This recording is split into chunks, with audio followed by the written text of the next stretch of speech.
Good morning, good afternoon, good evening, everybody. Welcome back to the second day of this program. Uh, Today we dive right into the thick of things. So yesterday, Karen, when she started, she asked you about, how do you feel? She showed you 4 pictures and she asked you, how do you feel when you conduct a training program? So let's look at the perspective from the other side of the room today and put on your hats as participants of training and look back on all the trainings that you've attended and think and identify the best one that you've ever attended in your life. Look back, and if you can identify one best training that you've attended in your life, and in the chat box, write just one word which represents the characteristic of that training, which was the best training in your life, which you attended as a participant. Any one word that represents it.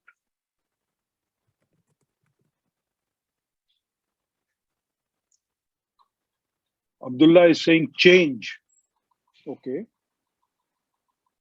Speed, Stephen says. Nicholas says comprehensive. Kazi says eye-opening. Praveen says interactive. Louis says engaging. Enjoyable, Asad. Engagement, participatory. Wong says surprise. Shilpa, participatory. Okay, so very good answers. And this gives you a rough idea of where we want to go. If you want to deliver those kind of trainings, and I'm sure most of you deliver a lot of engaging and participatory trainings, but we're going to start talking about how do you get there and what all are the practices that you adopt to deliver those kind of trainings. And before we get into it, let's just quickly do a review of what we talked about or what Karen discussed yesterday.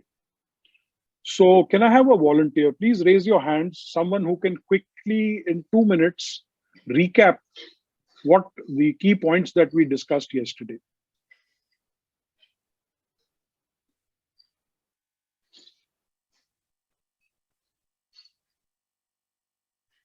Can I have a raise of hands, please?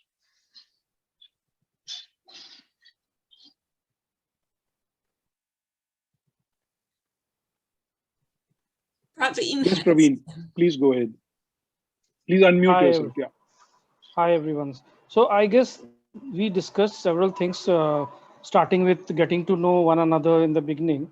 But I think the two main things that we discussed was how do we understand the client? So the need assessment part. And under that, we discussed the various questions that we need to ask, right from your problem questions, purpose, the characteristics of the audience, what are the hot buttons, logistics, and project limitations. On the side, I think Karen also mentioned that some important tips, like for example, for management of time, you need to do a parking lot. The second, I think, tip was about generation effect, where if you ask people to generate ideas, then there is a good generation effect and people learn faster in that process. And the last or the second major thing that we learned was creating a learning environment, where we talked about the Maslow's hierarchy, where we need to take care of the physiological needs to start with and the basic housekeeping needs, and then we move on. And the final part of the training or whatever we want to share comes later once we have taken care of the basic needs. So that was the crux of the. Thank you, Praveen. I think that was an excellent summary, and you covered nearly everything that we talked about yesterday. So anyone has any questions or any doubts about what we spoke yesterday or what we discussed, any lingering something bothering you, please write in the chat box in case you do have any questions.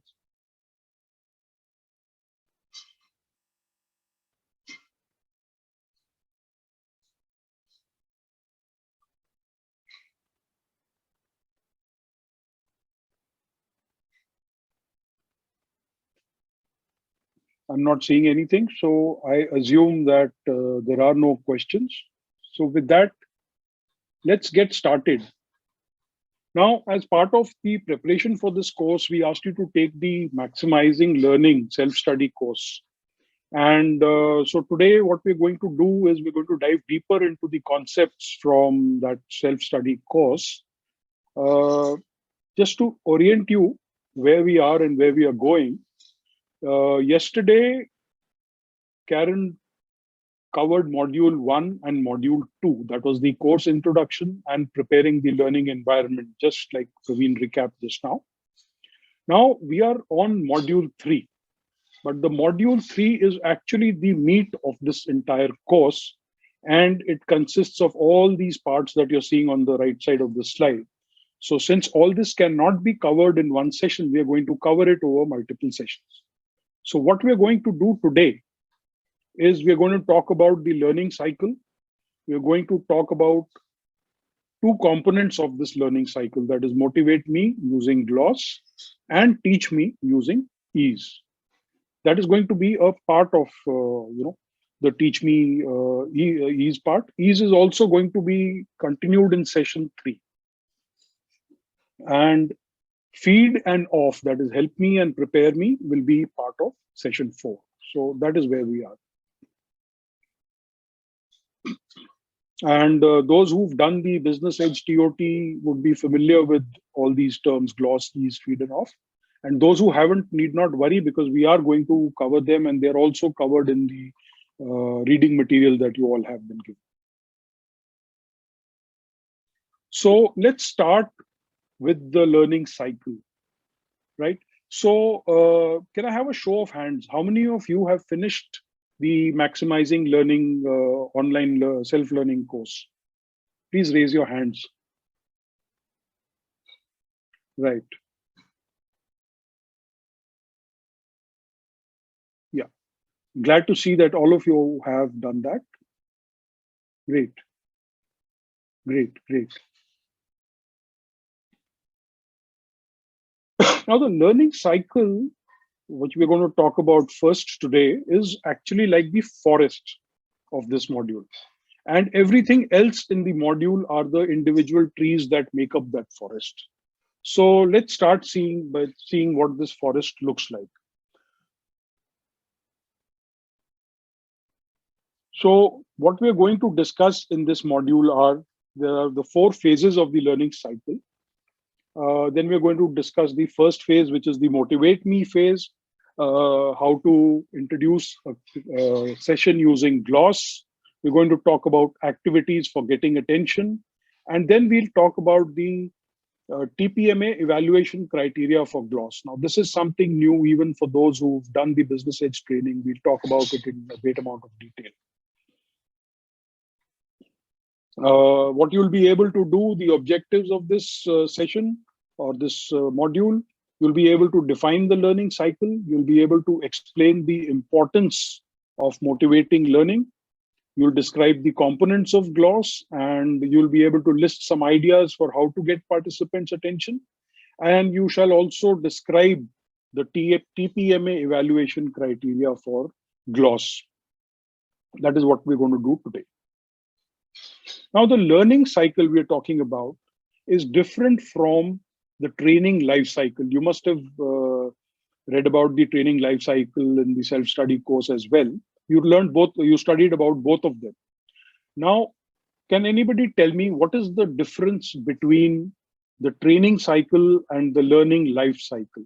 Please write in the chat box.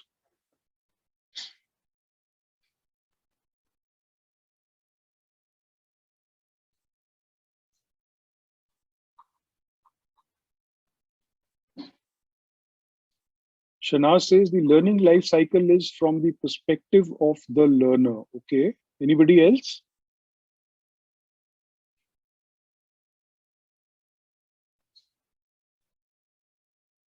Shilpa says, I suppose training cycle is for a trainer. Okay. Yeah. Anybody else would like to attend this? What? Okay. Let's see. What do you mean by a training life cycle? Learning cycle goes beyond training, Nicola. Training cycle is the all kind of action to be taken, says Ezra. Okay. Life cycle is for the entire program, whereas the other is for each session. Yes, Stephen, I think you're closest to the answer. Let's see. So the training life cycle is what you see on this diagram here. It starts with the training need assessment and goes on to designing the curriculum, designing the learning experience, facilitating learning, supporting the transfer of learning, and evaluating training. So it is like it includes the complete program, of which facilitating learning, which you see here, is one part. That is the delivery of the training. And the training cycle or the learning cycle is actually a part of that facilitating learning bit of the training life cycle. It is a 4-step process for teaching or conveying information. And it focuses on addressing the participants' learning needs. It's mostly relevant to there are two steps which are mostly relevant to the participants. Like someone also said that this is from the participants' perspective. So yes, the learning cycle is very, very important from the participants' perspective, and as is the designing the learning experience. So let's see. Now, as we said, that the learning cycle has 4 stages or 4 steps, as you can see on the diagram. Now, what happens in each stage of this learning cycle? So let's see what happens in the first stage, which is motivate me or introduction.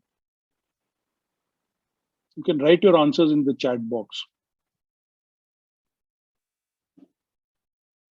What happens in the first phase, that is here, introduce or motivate me?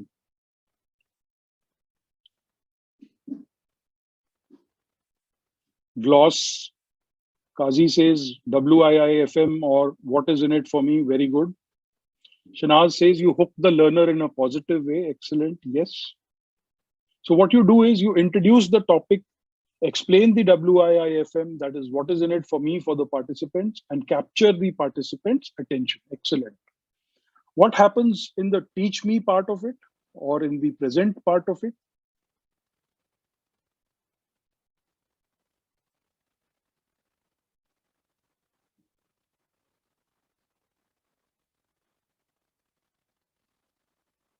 Kazi says knowledge. Yes. Transfer of knowledge. Shilpa says give an idea about what they are going to learn. Yes, I'll actually teach them what they're going to learn. Shanaz says the concepts, the change in behavior. Yes, absolutely. Deliver the content. You got it. So it is explaining the content using examples, analogies, explanation, and activities. Okay, what about in the help me part of the learning cycle? What happens here?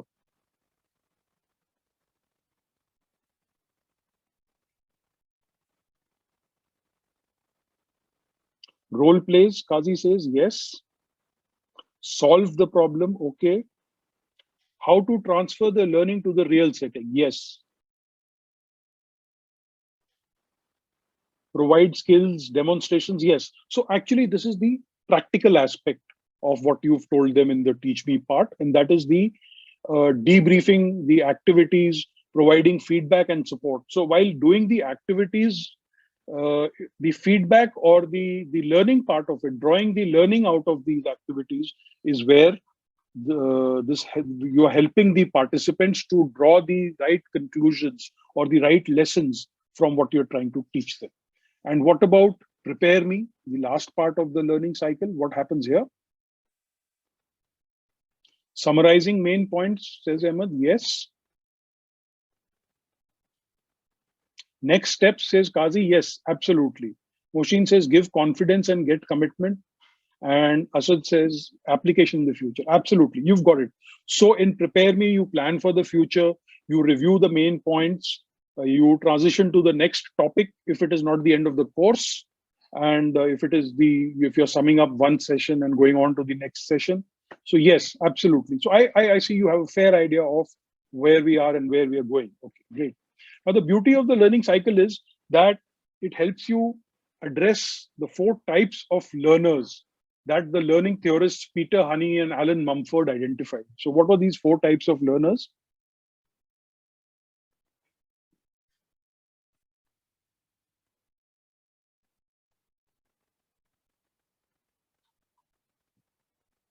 First were the reflectors.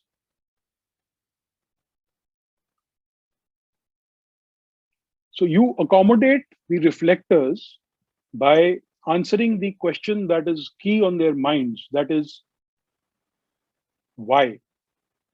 Why are we learning this topic or this session or this part of the program? They want to know why is it important. And in the motivate me phase, you introduce the subject and explain the relevance of each new topic. Every time you come to a new topic, you do this and you explain the relevance of it. You preview the discussion and you motivate participants by explaining what they will gain by learning about the subject being covered. Like someone mentioned, the WIIFM, that is what is in it for me. So the learners who are reflectors, as categorized by Honey Mumford, they get the answer to the primary question in their minds, that is, why should I learn this? And that is why you are motivating them. Then when you talk about teach me, you are addressing the theorists.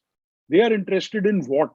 That is, what are the key points of this topic or this issue or this concept that we are learning? They want to understand what is the most important, what is the key information that you have for them. And during the teach me phase, you present the basic informations and the methods which are associated with this topic. You use interactive methods, explanations, meaningful examples to illustrate learning points, and you provide the relevant context for the participants. In the third part, and that is the help me part, you are addressing primarily the pragmatists. So they want to know how. That is, how do I use this knowledge? They are more concerned with doing rather than just knowing. And during the teach me phase, you give them the chance to try it out. And you also give them feedback about when they've done a particular activity. You tell them about what are the appropriate lessons and what are the, what they can learn from this. And finally, in the prepare me, you are preparing them for the real life. You're preparing them on how to apply this, and you're addressing the activists type of learners. They are interested in knowing now what. What are the implications of this information in other context? How can I go back and apply it to what I do in my day-to-day life? Excuse me. So in the prepare me phase, you encourage them to convert the theoretical learning into a practical action plan. So in essence, we go through this cycle in every topic that we teach, and it applies to the entire course as well. So if you look at it, it is represented by this kind of a diagram. If you look at the entire course as this outer circle, and within the course, when you go through each topic, there are these smaller iterations of this learning cycle. So yesterday, when we covered the module 1 and 2, we went through the entire learning cycle there. Today, I am here, I'm doing a part of this learning cycle here right now. Similarly, all for each topic that you go through this learning cycle here, and you do a learning cycle for the entire course also. Like in the beginning, you do the introduction or the motivate me phase for the entire course, and in the end, you do a what now course or the help me step of the learning cycle at the end of the course. So by the time you finish the course, you have a series of loops within a loop, or small learning cycles within a larger learning cycle. So rest of this module goes into more details about each of these steps. If you want to know what skills you need to succeed at each step as a trainer, you can look at the core competence that we use to evaluate trainers. So let's look at some of these key competencies which we use to evaluate trainers in each step of the learning cycle.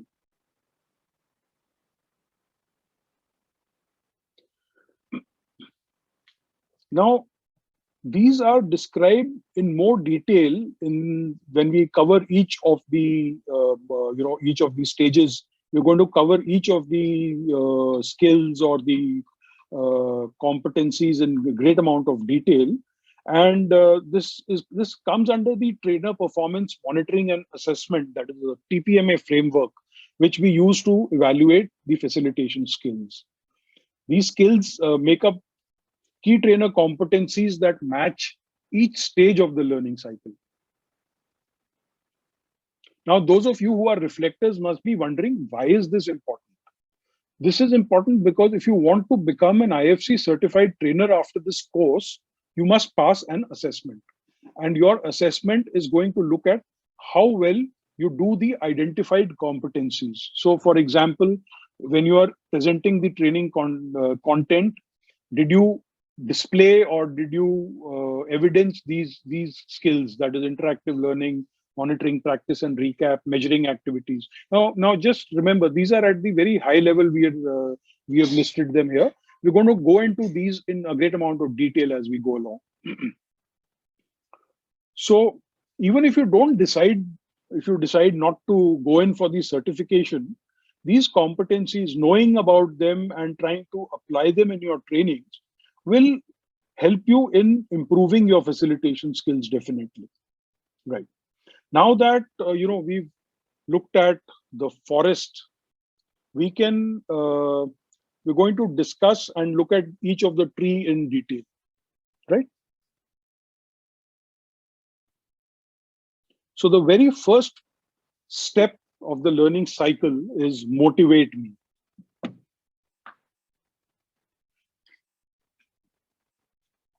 Now, if you remember right in the beginning of when I was introducing this module, I talked about this being a forest and we are going to look at the individual trees. Now, why did I use that? It must have probably made you a little more curious about what I meant by a forest.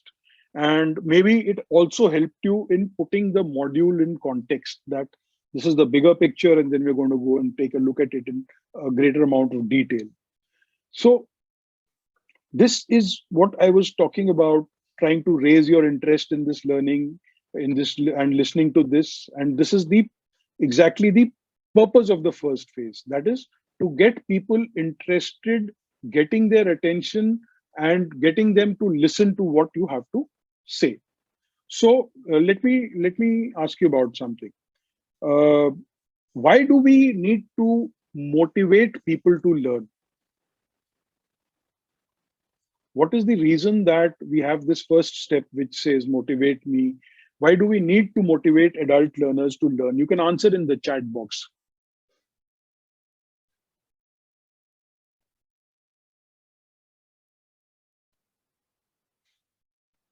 Sheetal says to engage enhance receptivity, to engage them, says Esra, so that they become interested, says Mohsin. Kazi says motivated people learn more. Shoma says get attention. Vikram says it requires focus and effort. Ahmed says to let them know why they are here. Exactly. I think you all are on the point. What you need to do is you need to firstly get their attention. Whether they're coming from at the beginning of the day or they're coming in after lunch or after another meeting or after a break, their minds are not usually very focused on the training right when they arrive. And this is especially true when this online kind of scenario where you may be sitting at home and having three things are going on around you. So you need to get their attention. You need to grab their attention. So once you get their attention, it helps you in making them focus on what you have to say. Motivating people also helps them understand why they want to listen to what you have to say. If you remember, the adults, they need their training to help them to solve real world problems. They're not just interested in the theoretical part or just gaining the knowledge unless it helps them in applying in their day jobs or in the day-to-day issues.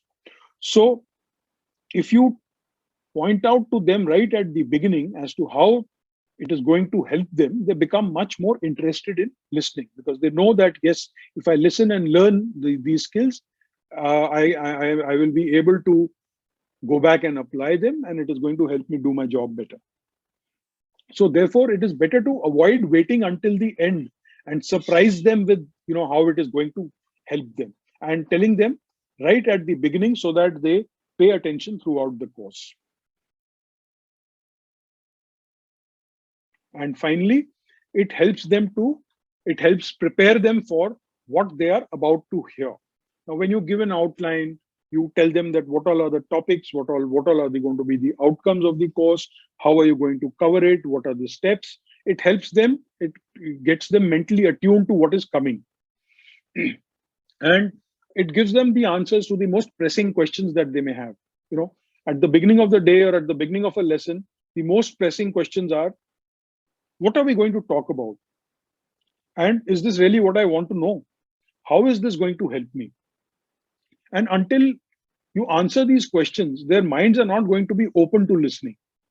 Answering these questions right in the beginning, this noise that they have going on in their heads gets turned off, and it makes them easier to hear from you. It's like when you sit and read a book, you want you prefer a quiet environment so you're not distracted and you can focus. And talking of books, I have another question for you. What was the last book you read? Please, you can type the answers in the chat box, or maybe the book you're currently reading.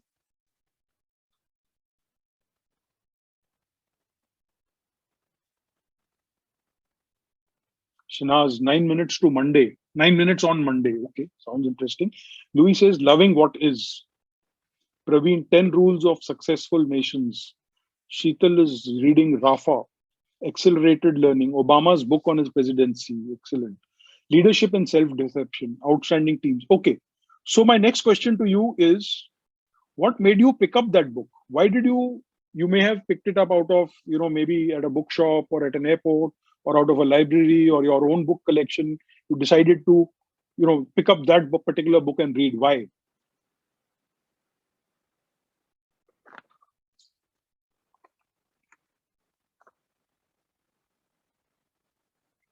Shinaz says, I wanted to enhance my skills regarding managing my team. Moshin says, needed to enhance my knowledge. A friend recommended it, says Hong. Asad says, synapses on the back cover. Louis says, recommendation from my cousin. Okay. So we have various reasons why we pick out, when we select the book, maybe you like the cover, maybe you, like someone said, you read the summary at the back and you say, okay, yes, this is going to help me. Or you went through the table of contents. When you browse through books at a bookshop, what do? You go through the table of contents, you look at the author's profile. So same thing happens for participants in training classes. At the beginning of the course, and even at the beginning of a lesson or a topic within a lesson, they make a decision about whether they are interested in listening about this or not, or is it relevant for them or not. Therefore, it is important to start by capturing their interest. Now, for homework yesterday, Karen had asked you to read the activity sheet called Gloss Explained. Now, please raise your hands if you've read it. Please click on the raise hand icon if you've read it.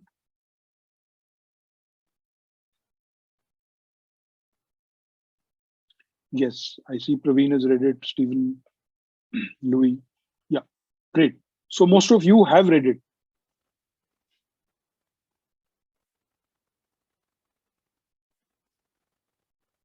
Okay, thank you.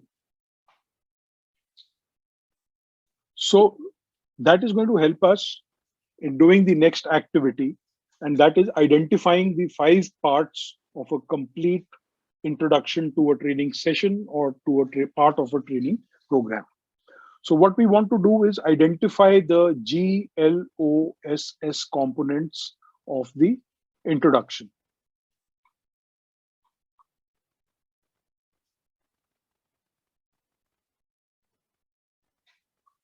Okay, so please write in the chat box what are the 5 components. What does G stand for?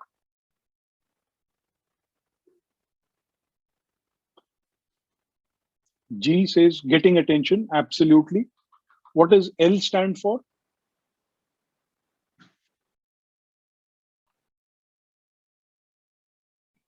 Link to previous knowledge. Absolutely. And what about the O? Objectives. Okay. Outline. Yes. S is structure. Yes, Praveen. You jumped a little ahead. Yes, S is the structure. And what is the final S? Stimulate interest. Excellent. Yeah, great.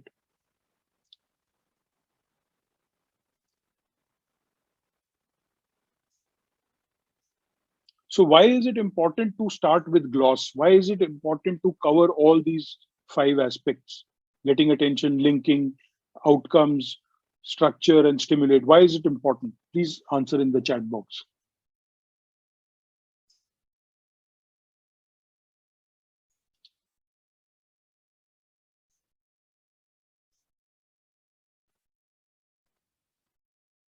It creates a learning environment. Yes, Kazi.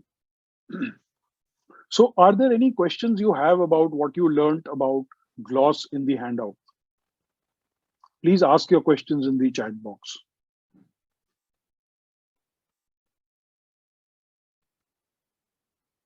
Yes, Ahmed, it answers questions of learners. Moshin says to show them the path we are going to follow. Yes, I agree with you. Any questions you have, any questions anyone has about any of the aspects of gloss which you read in the handout? I think it's pretty straightforward.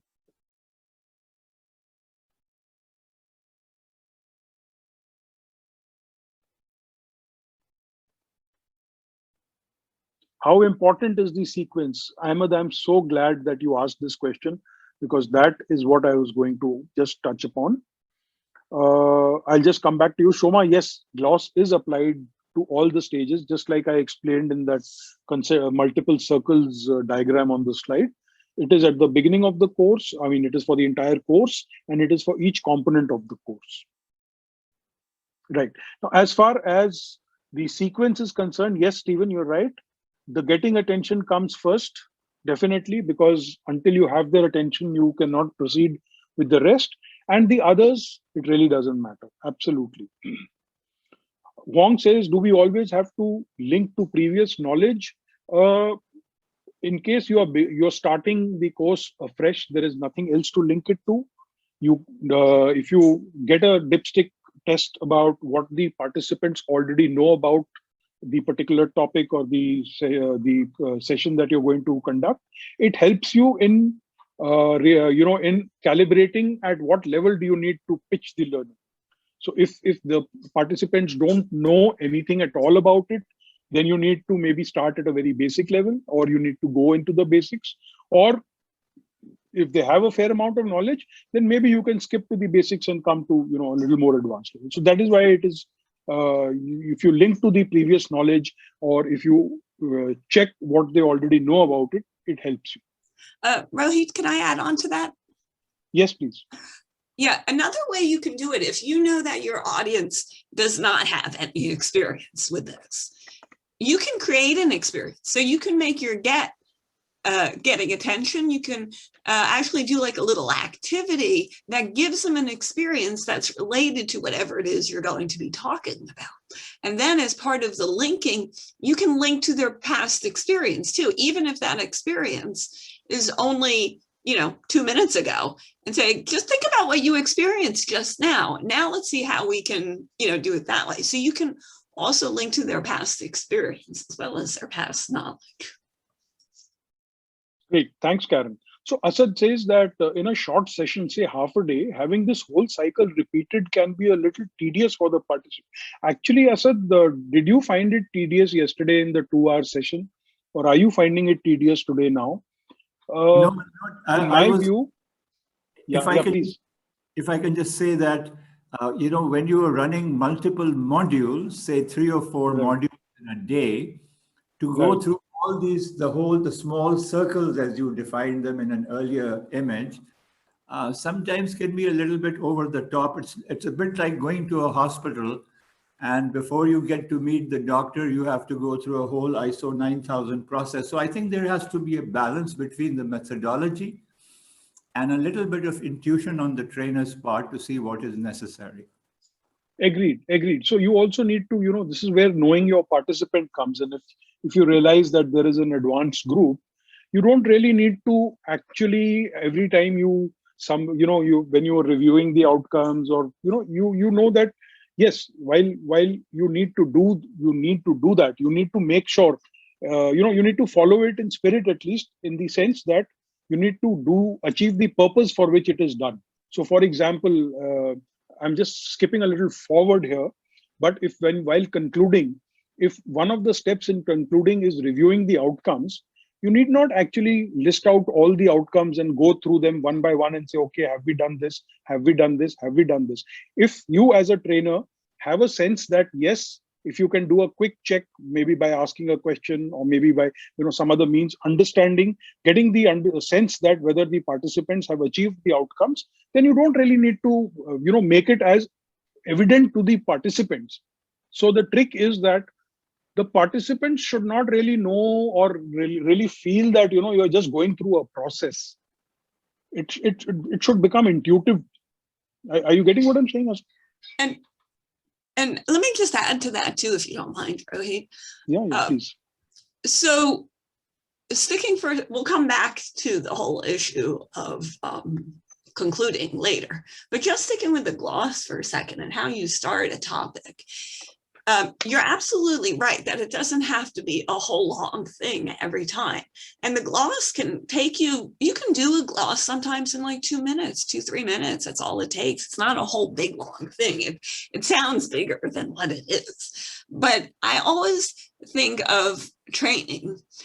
When you're conducting training, you're kind of like a storyteller. And just like when you tell a story, you don't just say, okay, so there were 3 bears, there was a girl, there was a house, there was some porridge, the girl ate the porridge, right? That's kind of a boring story. What you do is you weave it together and you say, the girl was hungry and so she went into the house. And while she looked around, she saw the porridge, right? And all these things, they link together, one idea to the next. And that's really what gloss is doing. It's really like telling you a story and it's linking one idea to the next. So we're not just saying, okay, here's the first topic, here's the second topic, here's the third topic.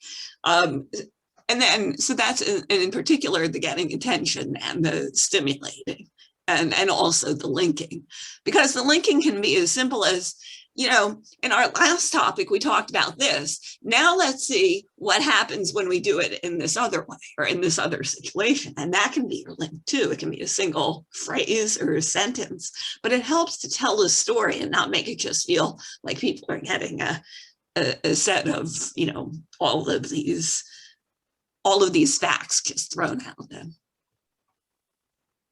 Absolutely. Thanks, Karen. So the bottom line is that you don't need to just go through the motions just because it is part of the process that you have to go through. It should be seamless. It should be woven into your narrative, or like Stephen was pointing out, the book on storytelling, Made to Stick. So it needs to stick to the participants. Yeah.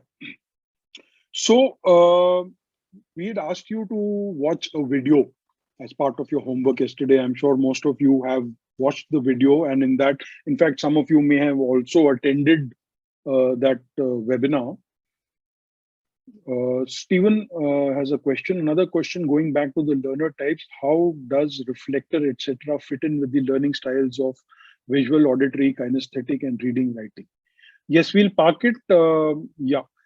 We will come back to it maybe towards the end of the day today if we have time. We'll definitely discuss it, or maybe we can discuss it offline on the WhatsApp group. We don't have time here, but yes, we will cover it. So coming back to what I was saying, you must have seen the video of Karen doing the gloss of a session, right? Now, what I want you to do is type in the chat box, what did she do to get attention? What was the G part of it?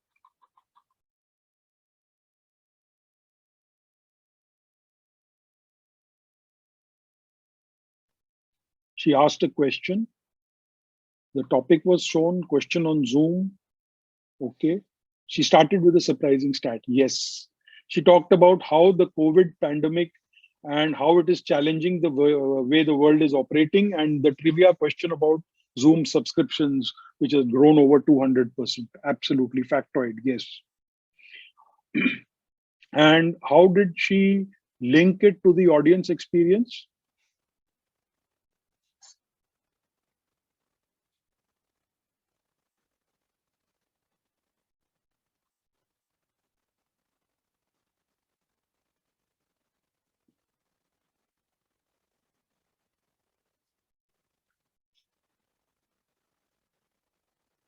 Did you know that Zoom, Azad says yes. So that is part of getting attention. Shoma says she asked the question.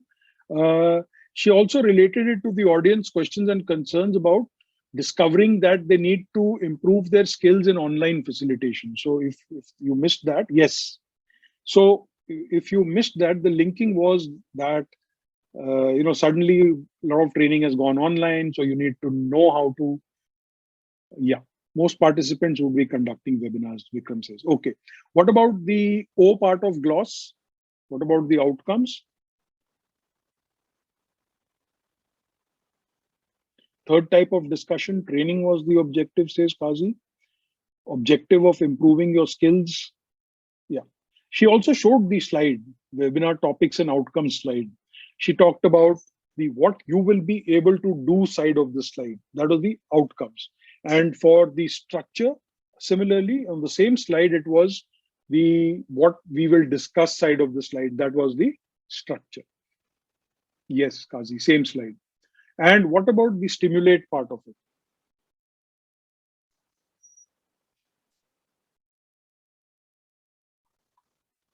Helping hand, says Asad. Kazi says Zoom.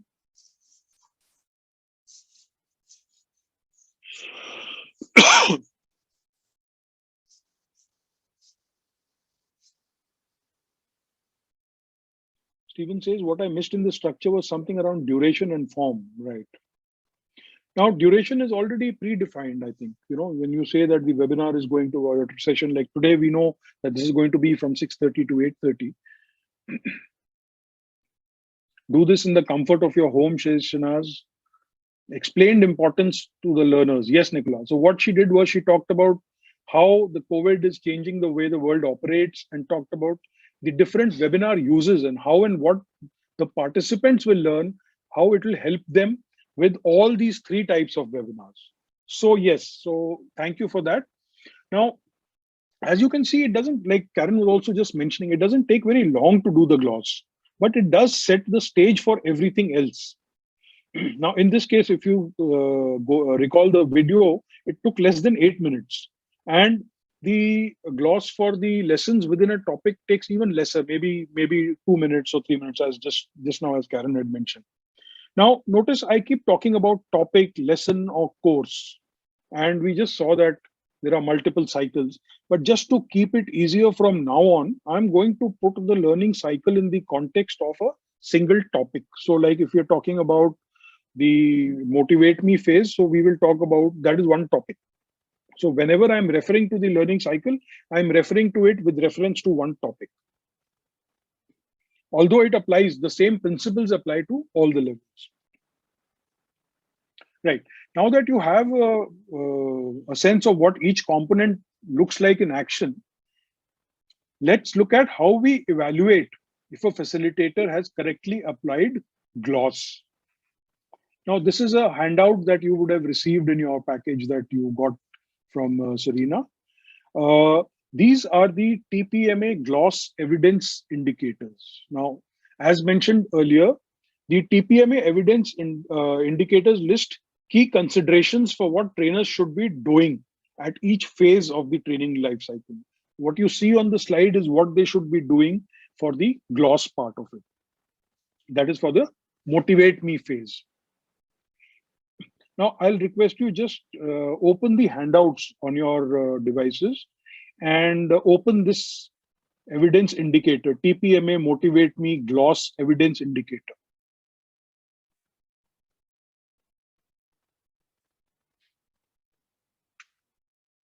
Now, each of the steps in the learning cycle has different indicators, like we are seeing for gloss. Similarly, for the ease, for the feed, for the off part of the session or for the lesson, you have different indicators. This is how the assessor is going to assess you for each part of the training.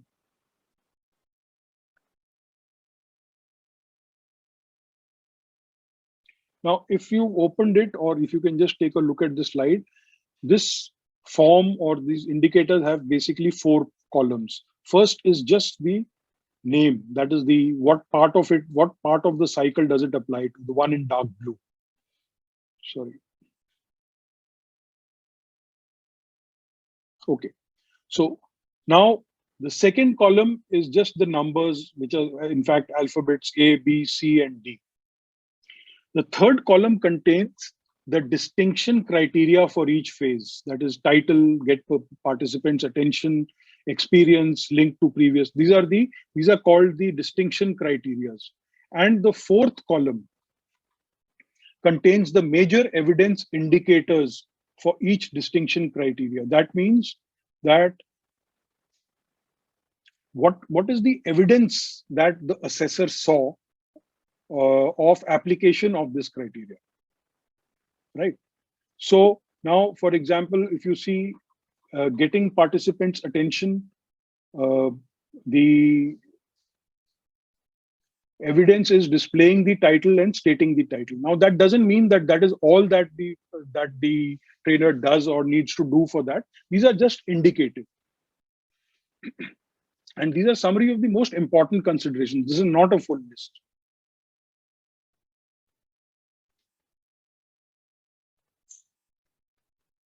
So those of you who will be going in for assessment after this, what is going to happen is that the assessor is going to observe you conducting a course, and as they watch, we'll explain the process. You'll need to make a recording of about 1 hour and send it to the assessor. As they watch, they use the TPMA evidence indicator to guide their thinking about how successful the trainer is. So if you are familiar with these indicators, and if you incorporate these in your training, not only will it help you in improving your training or in delivering a well-rounded training, but it will also help the assessor in assessing you appropriately. Now, what the assessor does is that for each performance criteria, he or she gives a rating of 0 to 4, where 4 is distinction, which means outstanding performance, and 0 is retake, which means that the trainer did not demonstrate this particular criteria and needs to redo the assessment to demonstrate successful performance of the criteria. That is for the assessment part of it. Now, whenever the assessor gives a rating of 3 or lower, the assessor must provide specific feedback on why it was not outstanding. Now, this will essentially be part of the development pointers to the trainer, that what all are the aspects that the trainer needs to pay attention to make the training even better.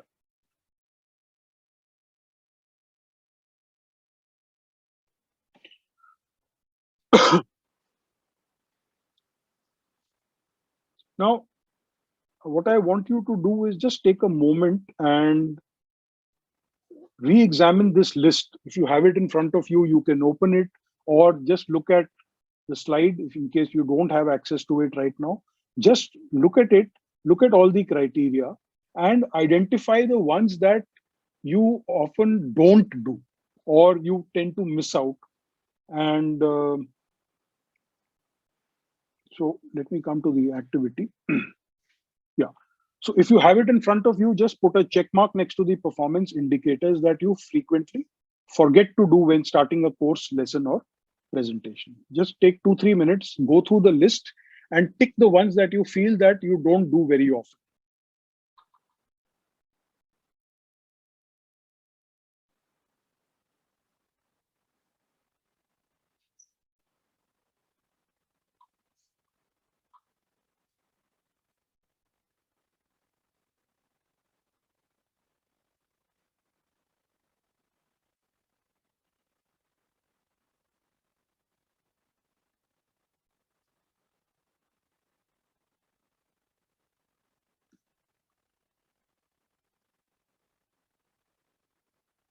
Maybe you can share in the chat box some of the aspects that you have ticked.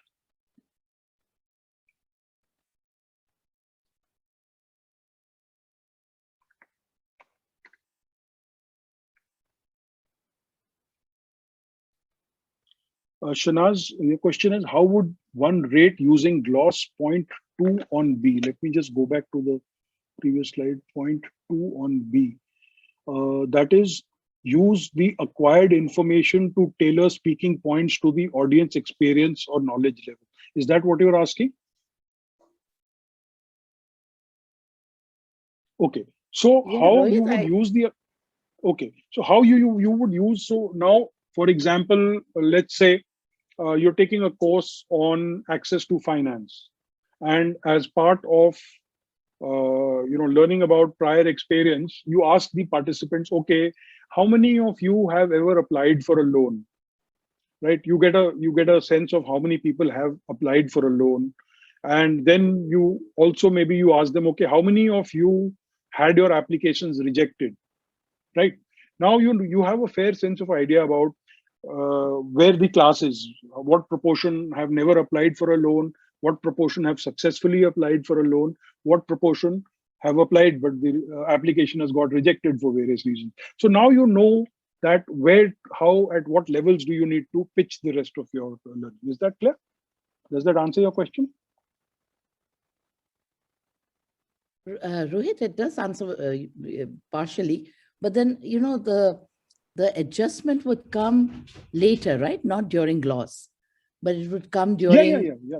Okay. Absolutely. Okay. So I was just Absolutely. thinking that, during gloss, you may not be able to assess that, but it would be assessed later. Yes. So what you are seeing right now is the gloss part of the form, whereas, when the assessor is assessing, they're not actually assessing each thing in isolation. They will assess you at the end of the train. So when they're assessing you, and when they come back to this point, they would have an idea whether, while you got this information, did you actually act upon it or not? Right. So getting the information is one part of a competency.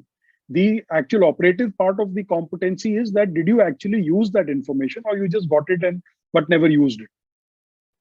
So since they're going to be evaluating you at the end of the course, they would have an idea about whether you did that or not. You got that, Shanaz? Right. Thank you. Okay. So I just missed out some chats. Rohit, there was a question from Kazi that he said, do we necessarily have to do the housekeeping at the later part or towards the end? Yes. I think you really don't need to do it for the later parts. And for, so for example, when you're coming back from a break, or when you're starting a new lesson, you don't need to go into the housekeeping. The housekeeping part you need to go in right at the beginning of the course. However, at times you may find it, you may find it necessary to remind the participants of some particular. Suppose you find that participants are using their mobile phones, or people are talking to each other. So you may find it useful to remind them at some stage of some part of the housekeeping rules, in case you feel that they're not being followed. And I would add to that, just as you look at these evidence indicators, keep in mind that that's what the assessor is using to evaluate whether you've done this over the course of the course, if you'll pardon the pun, over the length of the course. So some of these, remember that like gloss applies to at each topic, but it also applies to for the course as a whole. So as long as you do it at the beginning of the course, that's good enough for something like housekeeping. In terms of orienting and giving them the plan, that's important to do at each lesson, especially if if the lesson isn't really super short, if it's got a couple of different topics within it. It's nice to say, okay, just like Rohit did at the beginning today, he said, we're going to talk today, we're going to talk about gloss, and we're going to talk about the learning cycle. And then tomorrow we'll talk about, ease and stuff like that, just to help keep people aligned with what it is they're going to talk. But when you're looking at evaluating these evidence indicators, keep in mind that they're looking at over the entirety of the course, not for each exact session, each exact lesson. Thanks, Karen. So I'm getting some answers about what you tend to miss out. Asad says, I miss out some time on providing details of the activities to be used. Ahmed says, make objectives available throughout the course. Kazi says, sometimes I miss the D. Kazi, can you just clarify this, please? What is the D you're referring to? Is the outline structure, the plan? Right. Okay. And Shoma says, sometimes we don't share the plan at the beginning.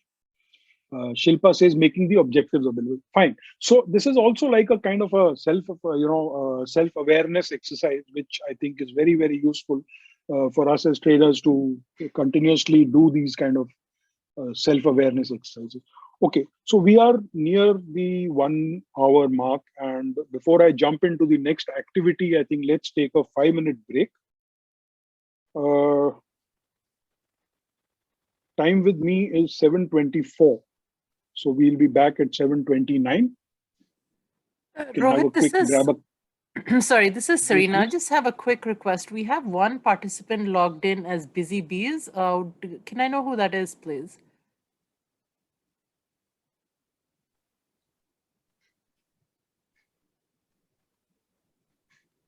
Okay. All right. Thank you. Who's that? I didn't get that. There's one participant who's logged in. Yeah, but did they? No, they didn't. Themselves? No, they didn't. Maybe it's. I'm just requesting them. Maybe they're not aware. I just request you to unmute yourself. I've just sent a request to unmute.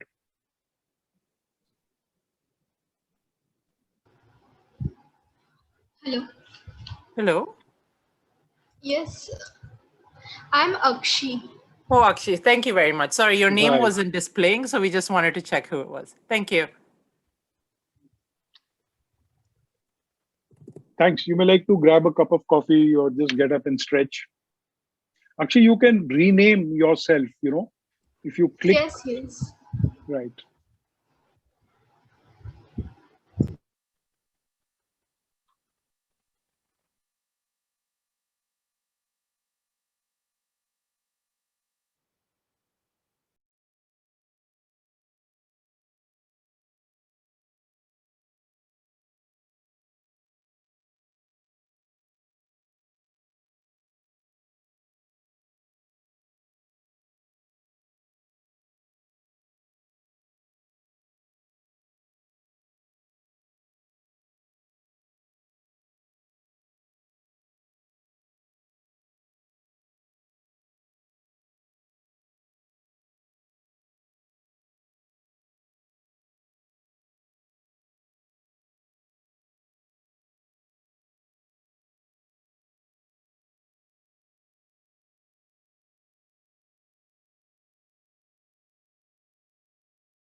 Right, let's get started again. I hope you've had a stretch or a glass of water or a cup of coffee. Right.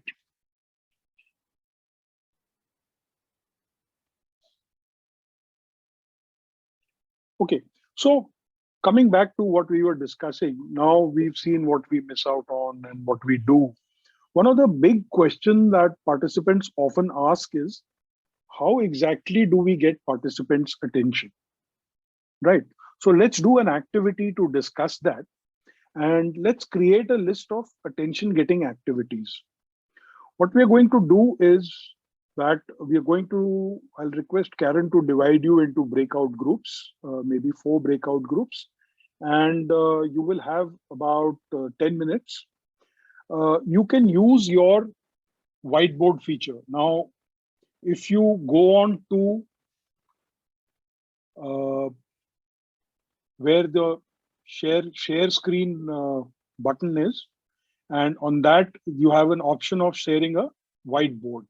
And if you go to where you're seeing Rohit's screen, there is a pop-up toolbar that comes that has the annotate button. You can use the various annotation tools from this to write on the whiteboard. So when you go on to your breakout rooms, what I want you to do is I want you to discuss with each other what are your favorite ways or activities to get the participants' attention. And you can nominate a scribe and a spokesperson, maybe the same person, maybe different people. And the scribe can use the whiteboard tool to capture the answers or capture the ideas that the participants of the group give using the whiteboard and the annotation tool. In case, since we have a limited time, in case you're having a challenge in using this tool, you can just open up a Word document or a PowerPoint like you did yesterday. But if you want, you can use this tool. And once you're done, remember to save it. In the annotation toolbar, the last button is save. So you can save it as a file, and you can pull up that file later to show it when we are debriefing. Right. So Karen, can we have the breakout rooms, please? Sure. Just one other thing in terms of saving your whiteboard. When you hit the save button, it will save it. And then there's a little green bar that pops up underneath, and there's an option to show in folder. And if you click on the show in folder link, what it will do is open up in your Windows Explorer where that saved whiteboard is. So you don't have to go searching for it. It'll bring you right to it so you can just click on it to open it. And then when you debrief, you just share your screen and share that picture. Okay, so the 4 groups, and please remember your group. Your 4 groups are: group 1 is Abdullah, Chongdong, Esra, Hung, and Mohsin. So group 2 is Ahmed, Shanaz, Shilpa, Sheetal, and Shoma. So it's kind of the SH group there. Group 3 is Louis, Nicola, Praveen, and Kazi. And group 4 is Assad, Fiona, Stephen, and Vikram. So, okay, so are we ready to open that up?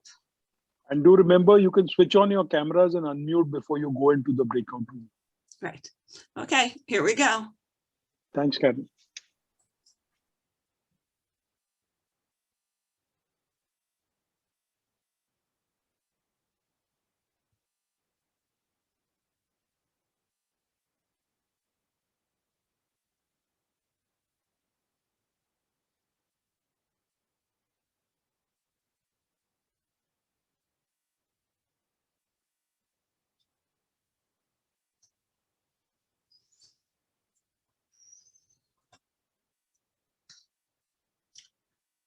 Rohit.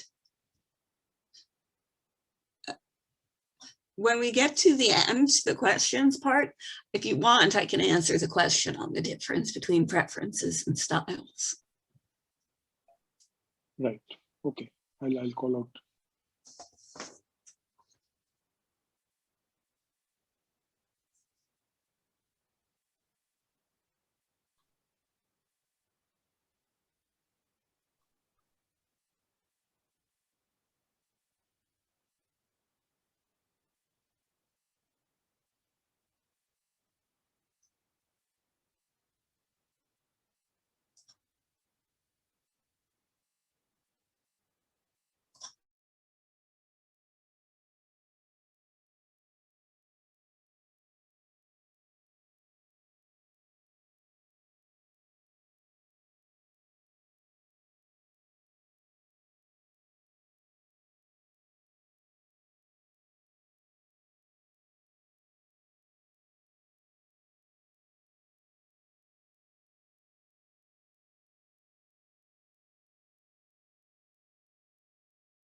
When I review the outcome slide in this, Karen, I'm going to refer to the point that,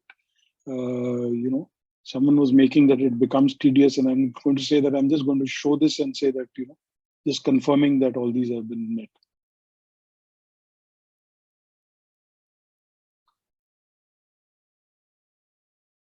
You're mute.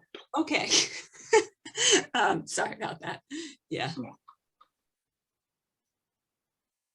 Okay, they're about to close.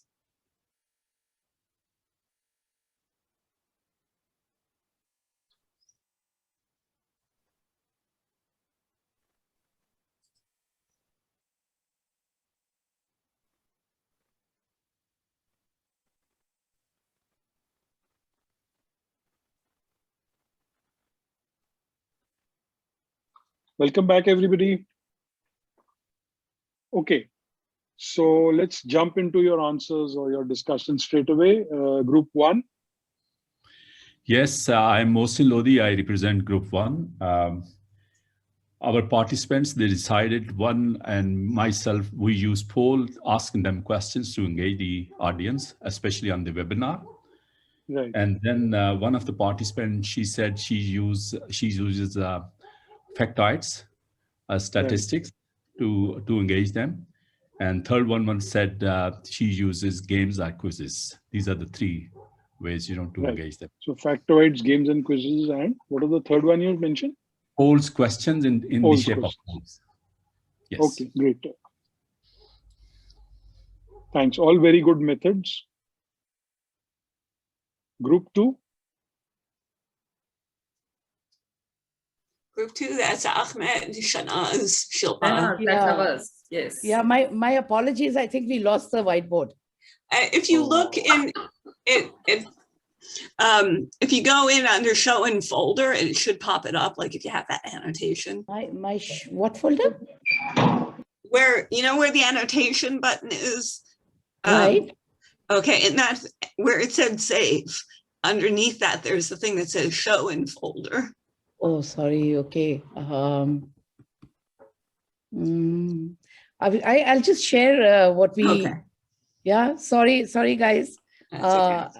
I think yeah, the first one was like a real case study or live case study with a few questions. Another was a hypothetical case study. Shilpa, Sheetal said that she likes using energizers. Ahmed, what did you say?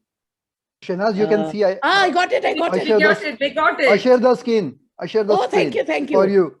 Yeah, thank you. Please go ahead. Start with a case story. Start with a game story with a message, which is like a hypothetical story, and a short video clip, picture or visual, and ask participants to say something about it. Energizers and shocking or surprising facts. Thank you so much. Right. Good. Thanks. I think they're all. Sorry. Yeah. Someone was adding something to it. Okay. So thanks, Shahnaz. I think all very good answers and something that we all use. Group 3, please. Okay, group 3. Let me share my screen. Okay. Here you go. Yes. Okay. So for our group, we make use of polls, we tell stories, and we show an image and ask for a comment. We also ask a personal experience related to the topic. And then we also have stats and factoid, and then small talk, like let's say talking about how it was coming to the event or what's happening in the area where they are. And then we also sometimes show a prop to get their engagement. Great. Thank you so much. You're welcome. Group 4. Yes, I'm going to be presenting. This is Asad, and Vikram is going to load the I think Asad, sorry, that was Steve who had put it on the whiteboard. Steve, can you show that? Okay.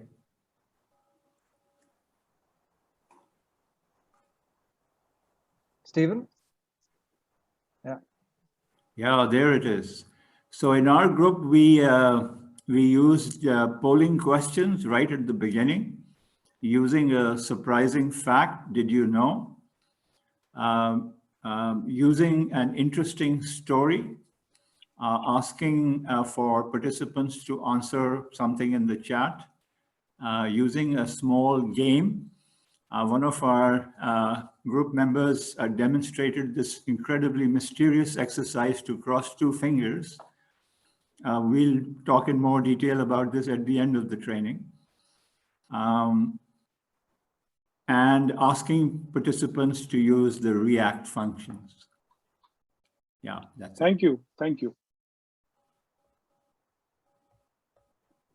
Great answers. I think so. There is no, it's just your creativity and your imagination. The idea is, one is of course to get the participants' attention, but also, often it also includes the stimulate part of it. So if you can get their attention as well as stimulate them in the process and tell them a little more about maybe the WIIFM, and so you are actually killing 2 birds with 1 stone. Great. Thank you very much. May I ask a question, Rohit? Yes, I please. was a little bit confused. Is at this stage getting attention, we have to refer to the training, the purpose of the training. So at the beginning, I just made the comment that I will use some comments on the weather, just any small talks that are not related to the topic. Then I changed my mind and said I should use pause because I have to get the attention of the participants to the topic, or find some relevant point in a story or in a statistics. So what do you recommend? Is this something like a small talk about the weather, anything that can draw the attention of the participants, or should it be something that should be related to the topic? That's my question. It's not necessarily related to the topic. The idea is, see, what are the purpose why we are doing this is basically to get their attention, to get them to focus on what you're going to say next. Now, if you can combine it, if you can dual task it and you can also combine it with something else, sometimes it's as simple as, saying just good morning or good afternoon. Or it may be, at times I've used this technique, especially when you come back after a break and people are talking. If you just stand there silently without saying anything at all, and within a few seconds or half a minute, the participants realize that you're waiting for them to settle down before you start, that itself is a technique to get attention. So while you can make small talk, you can ask questions. It's more of a matter of style as to how you do it. But what you actually do, as long as you achieve the goal of getting their attention, getting them to focus on what you're going to say next, I think you've met your purpose. But does that answer? Let me add to that a little, just from a slightly different perspective. That I think you have to be a little bit careful with small talk, because if you use small talk or things that are unrelated, they're going to think, oh, you're still on break. I can keep talking to my neighbor. So however you grab their attention, it's really to get them to focus on what you're about to say. And Rohit is right that, sometimes it's as simple as being quiet, but I always find that the best ways to get their attention is to make it related to what you're going to talk about. So, at the beginning of a class or coming back from break, that's one thing. But if you're going directly from topic 1 or lesson 1 into lesson 2, then to just, stand there quietly all of a sudden doesn't quite work as well. And neither would all of a sudden switching from talking about gloss talking about weather, right? So it's really just about how can you get your attention. And I remember, I'll show you for a second. I remember when I was younger, I had a little niece, and she was at the time like 3 years old. And if you were driving in the car, you know how it is when you drive in a car and you talk at somebody, or you're riding in a car and you're talking with people, you tend to look ahead. And she would always go like that and turn your chin to her to look at her. And that's exactly what gloss is. Gloss is you're going like this and get people to focus on what you want to talk about. So that, I think, is, if it's going to be more distracting, then it's not a good get attention at this point. Great. Thanks, Karen. So thank you. I think we got some very, very good inputs and ideas from everybody. And it just shows the kind of experience we have amongst ourselves. So we come towards the end of this particular part, or this particular topic, that is getting attention or gloss or motivating me. What questions do you have on what we've just discussed? Please write your questions in the chat box.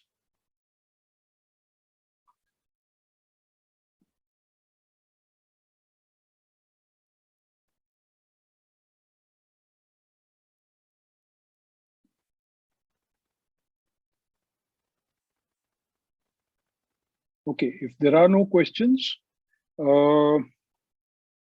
let's quickly revisit the main points. Like someone said, it does get monotonous. So I am just going to show you that where we were, what all we have discussed, and what all we should be able to do by now. That is defining the learning cycle, explain the importance of motivating learning, describe the components of gloss, list at least 3 ideas how to get the participants' attention, and describe the TPMA evaluation criteria for gloss.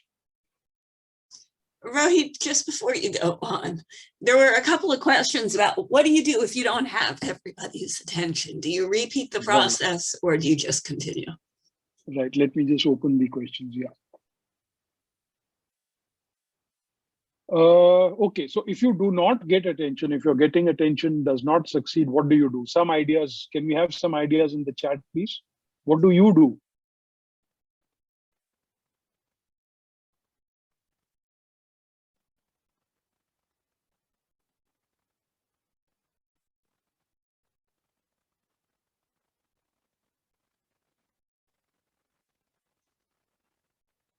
So what I do at times is that the most effective tool I have found is actually silence. If you realize that, you start off, maybe you've used one of the tools that we talked about, and still you find that there are people who are talking amongst themselves. There is someone who's on their cell phone and you don't have their attention. Then keeping quiet and not going forward, not proceeding till the time you make sure that everyone is looking at you. I found that very, very useful. Because if the trainer is not, if you continue with what you're doing with people engaged in other activities, they feel comfortable in continuing to do so. But if you stop doing whatever you're doing and you're just quiet for a while, after a few seconds they realize that you are quiet, that you're not going ahead. So you're waiting for them to stop doing what they're doing and looking. Asad says, do something different, example and activity. Yes, maybe you can do that. But then, of course, the primary thing that you need to keep in mind is the time. And would you have the time to do that kind of an activity? When, if you have allotted just 5 minutes or 3 minutes for gloss, would you have the time to do an activity? Yeah, and I think this question was more about if you have like a single, like 1 or 2 person who is not paying attention during the gloss.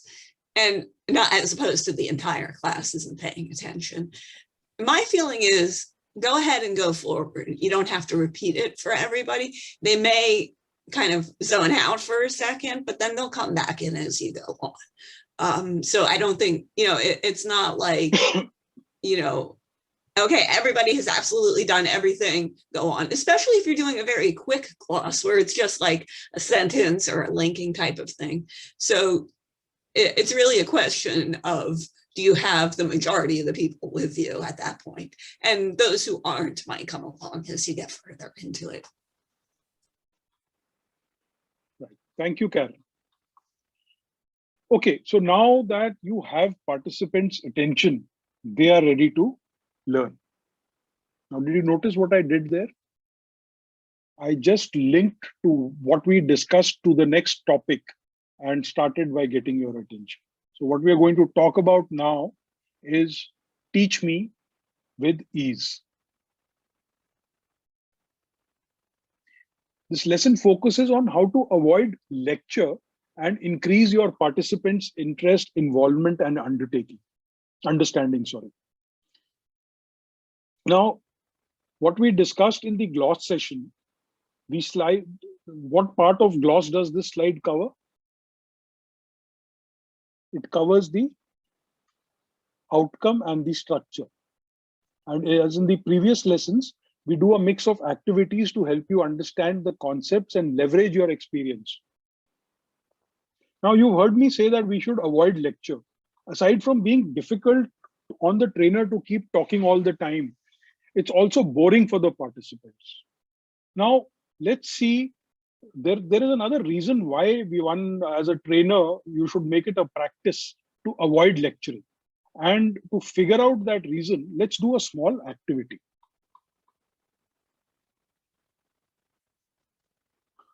So what I'm going to do is, as part of this activity, in a few seconds, I'm going to show you a picture.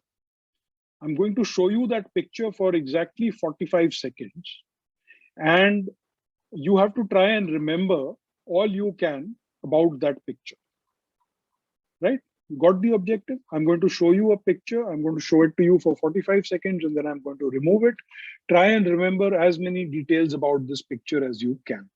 Okay, your time starts now.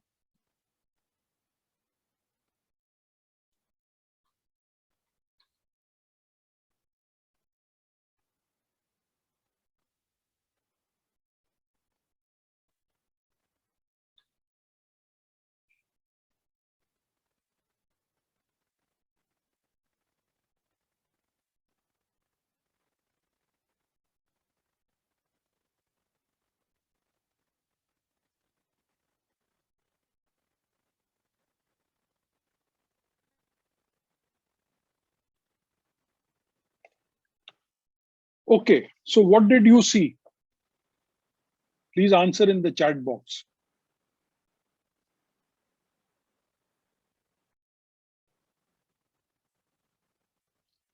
Louis is saying jeepneys. Moshin is saying a truck. Ahmed is saying 3 trucks, colored tires, 3 colorful trucks, DHW 233. My God, Asad, that is really specific. Carpet, 3 colorful trucks. Okay, okay. Now let me ask some specific questions, right?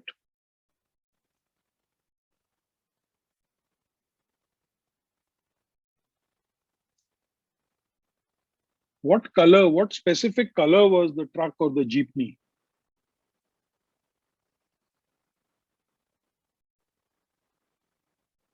They were multicolored, right? Absolutely. What were the colors? Green, yes. Yellow, red, right, right. Did you notice some of the patterns?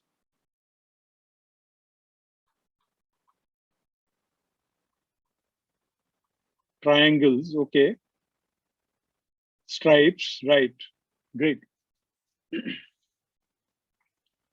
What was the word on the sign right on the top of the jeepney in the front? Kalahi. Great, great. A lot of people got that. Okay. Now, what was on the front grille?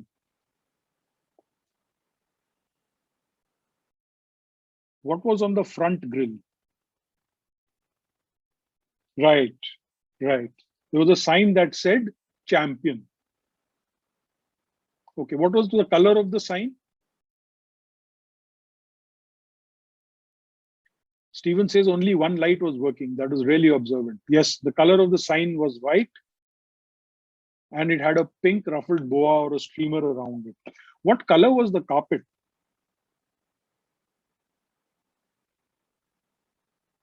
Red, red, red maybe. Okay. And what about the borders of the carpet? Brown. Yes, it was brown with a pattern on it. Okay. And how many jeepneys were there in total, or how many buses? 3, 3, 3, 3. Okay. Look again. How many can you see now?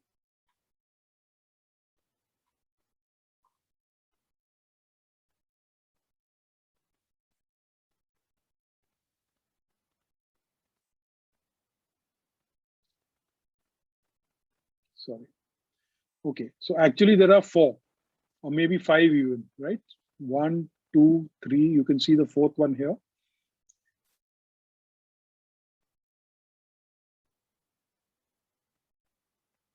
All right.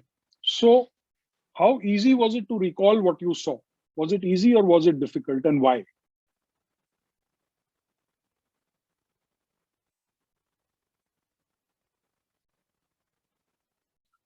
It was easy because you were focused, Stephen. Shoma is saying it was difficult because there were too many details. Right. So what can we learn from this activity? Moderately difficult. You're right. So basically, Stephen says no more pictures. That's a good one. No, what I want to bring out is that there were too many details in a very short time. Right. So what are the lessons that what lessons or what conclusions can we draw from that? If we are focused, we can learn more. Yes, Ahmed. Need to focus. Yes. Not to cover too much in one session. Absolutely, Kazi. That means our memories are not good. We cannot take in a lot of detail at once. We need more time to really absorb the details. And we remember most what we see first and last. So Chung says set priority, yes. Got to have balanced details. Let participants engage to remember more, yes. So how can we apply these lessons to training others? Stephen says break up the learning, start with details on track 1, then 2, etc. So we need to summarize the information. Moshin says chunk, yes, which is pretty much the same thing, yes. Now, what I'm trying to get at is that Giving everything all at once does not help with the learning because the learners cannot absorb so much in a short time. Focus on the big ideas. Yes, just like what Kazi is saying, focus on the big ideas first and then come back to fill in the details. Get the big picture. Yes. And it takes multiple times of working with the concept before the learners really understand. Therefore, find ways to remind them or reuse earlier concepts. And we do that using, we'll come to that. We have repetitive learning. That is, first you talk about it, then you make them practice it, then you give them feedback about it. So you are reiterating the learning. Asad, that's a very nice thing you're saying, micro learning concept. We'll come back to that. Maybe if we have time in the end, we'll ask you to talk a little about that. Right. And people remember beginnings and ends so much better. So it's better to break the content into little chunks with beginning and ends. So like, just to address what we were talking about earlier, that yes, following this gloss, ease, feed and off, especially in smaller chunks, it does get monotonous at times, but it also helps in retaining the information. Because if you're giving in a lot of information and towards the end, again, you are giving them a chance to recall and recap, it does help them to retain that information. Right. So now in the rest of this lesson, in the rest of the time that we have today and in the next session, we are going to talk about, we're going to explore better ways to convey information. And what is the method we use to convey information is facilitate with ease. Now, you must have read the handout on ease, and the ease formula summarizes that how do you need to cover the topic. That is, explain the topic, add activities, summarize key points, and enrich with examples and activities. So what are some of the ways to make an explanation clear? You can answer in the chat box, please.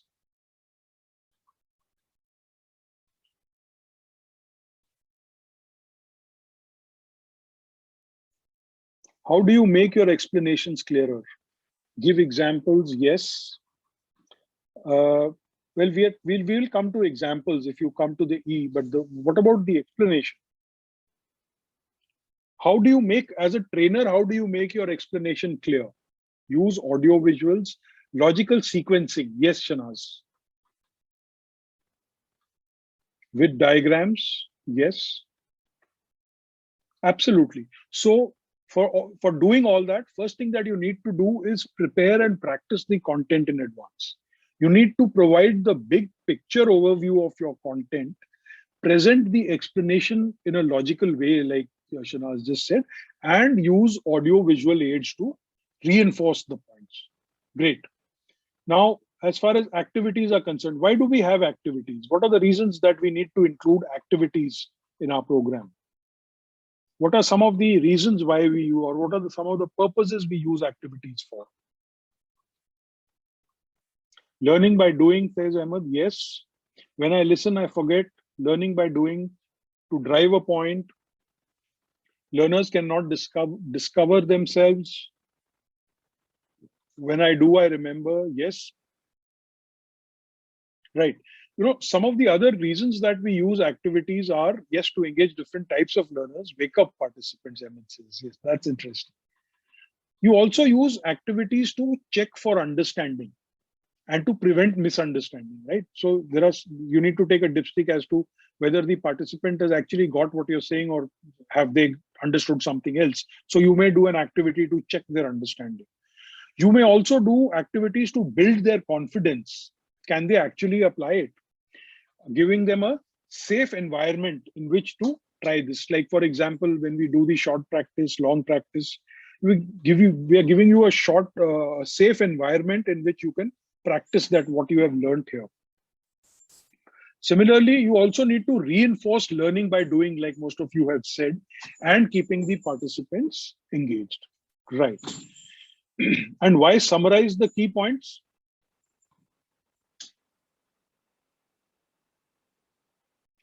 What are the advantages, or why do we want to summarize? Help them remember, says Wong, yes. To ensure everyone is on the same page, reinforce the learning, Shilpa says. Fiona says, easy to be remembered, yes. So the reason to include a summary is to reinforce the key points, increase the retention of ideas, also to link with future content and serve as a transition. Yes, Kazi, you can actually ask the participants to share the salient. Yes, that also gives you an idea as to how much they have grasped or whether they have missed out anything. This also gives the participants another opportunity to clarify something that they may not have understood. And as far as examples and analogies are concerned, well-chosen examples can help learners to grasp concepts by making the concept more relatable to them. So basically, you are taking them from the known to the unknown. The examples are things that they know, and the concept that you are teaching them is something that they do not know. And by relating what they know to what they do not know, they can make the connections. Emmett says, in examples, we can quote facts and figures. Yes, definitely you can. So that is why when we talk about examples and analogies, examples are like illustrations of what you're talking about. Whereas when we're talking about an analogy, it is comparing it with something else. And now, as far as the order in which we do these things, obviously, very logically, the summary or the S comes in the end, whereas all the other parts can come in any order. Okay, let's look at this in action. What we want you to do now is we will show you a presentation and I'll show you a video. This is a continuation of the video you saw earlier on Gloss. It's an edited video, so you might notice some transitions. It is edited to highlight the components of ease. I'm going to play the video, and I'm going to, as you watch the video, please identify the 4 components of ease. And when we come back, we're going to discuss that. Right.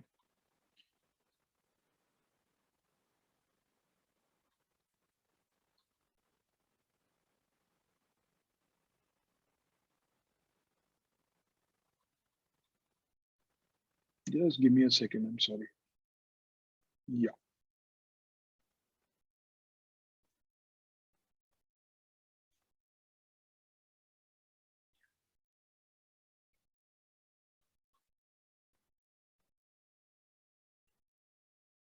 Rohit, you need to share the sound. We can't hear it. Just a second then. Sorry.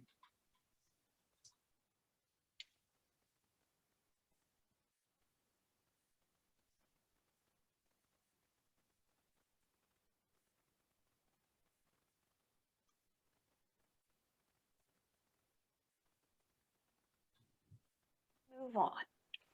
Can you hear it now?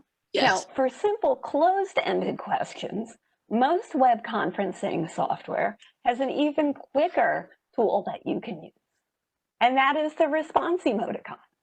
And again, depending on your software, it may look like a green check mark, it may look like a hand, it may look like a smiley face, there may be check marks and X marks. So you have to check that out on your software. But you can use this to get feedback from participants instead of the nods that you would have in the classroom. So you can ask them, does this make sense to you? If you're still with me, click the green check mark. And you can ask them, if you have a question, click the raise hand icon so I can answer it. You can also use this for quick polls. So you could say, like, how many of your businesses have a website? Raise your hand if you have a website. And then the nice thing is for you, you can see how many hands go up. Depending on the software, your participants might also be able to see the hands go up. And that's really nice because it gives them a visual, something else to look at and go, oh, wow, look at that, I'm not alone.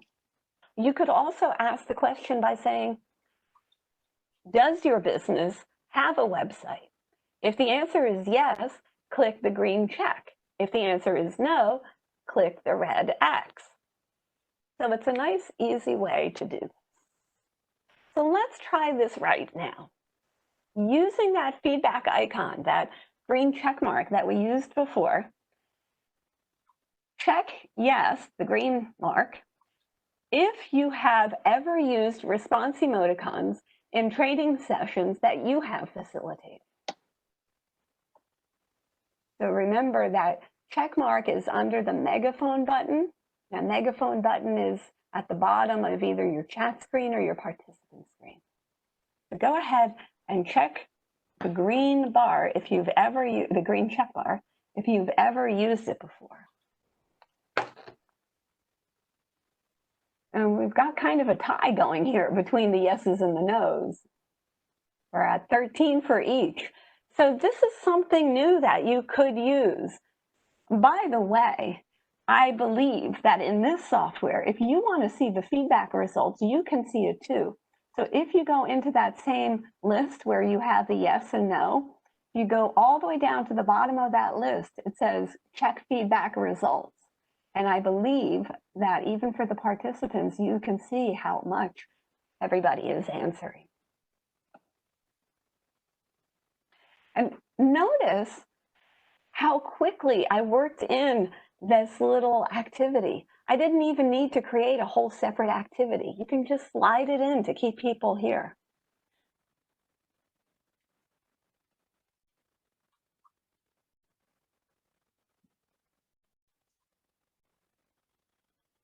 Right. I saw some of your chat answers, and I think you got most of the.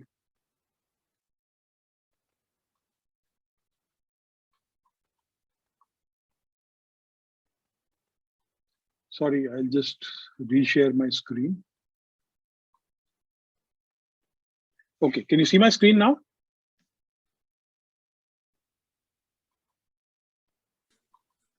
Yes, Rohit.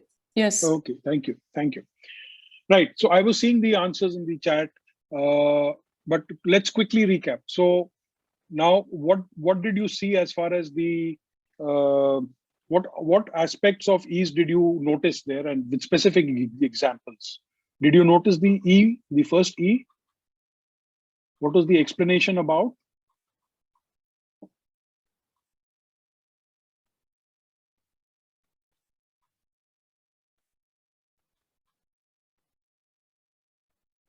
What did Karen explain?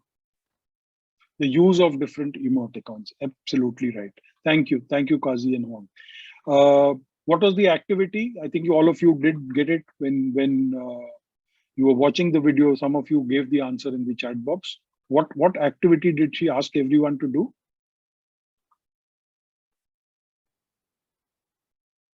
Raise hand. Yes, raise hands if they had used emoticons in their presentations. Yes. What about the summary? Did she summarize? What did she do to summarize? Okay, Hong and Shilpa saying no summary. Okay, so while, yes, Kazi, she said, so it's very easy. She basically reiterated the point after the activity that emoticons are a simple way to gauge reactions. So now, again, addressing the point that was raised earlier, that you don't really need to, you need to go through the, the step in that formal manner, as long as you achieve the purpose of that. So she did, she did get the effect of summarizing by reiterating the point, right? So while the component was included in that, and it didn't take much time, and it didn't seem very contrived also. And what was the example she gave?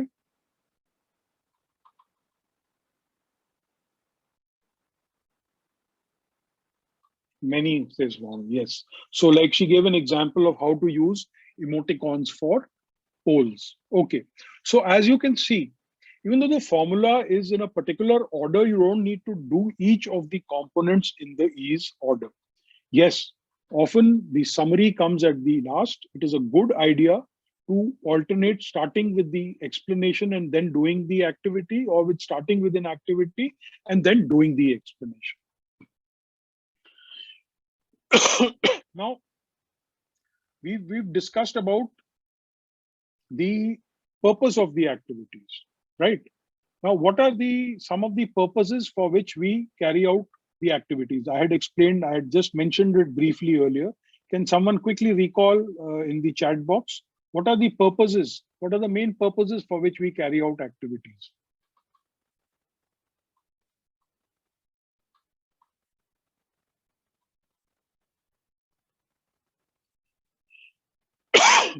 Learning by doing, checking understanding, yes. Build confidence, absolutely, and providing a safe environment. Okay, let's recap this. So the purpose that for which we do the activities are making the delivery interactive. They are a more engaging way to make a point. So if I talk about something, yes, it may convey certain things, but if I make you do it, or if I illustrate it through a fun activity, it makes the point, even in a better way. It also helps the participants to formalize the concepts that they already know. That is, your participants have a lot of experience. They come with a lot of experience, and you are pulling out what they already know. You're pulling out that knowledge from them. So what are some of the examples that you use, the type of activities that you use for making delivery interactive are role plays, small group activities, even for, here, like in online, we use the breakout rooms. Then the second is practicing skills. Learning new skills requires more than just listening to, like you said, if I listen, I learn more by doing than by listening. So to practice skills, you need to look at activities which focus on practicing what you've made them or what you've told them.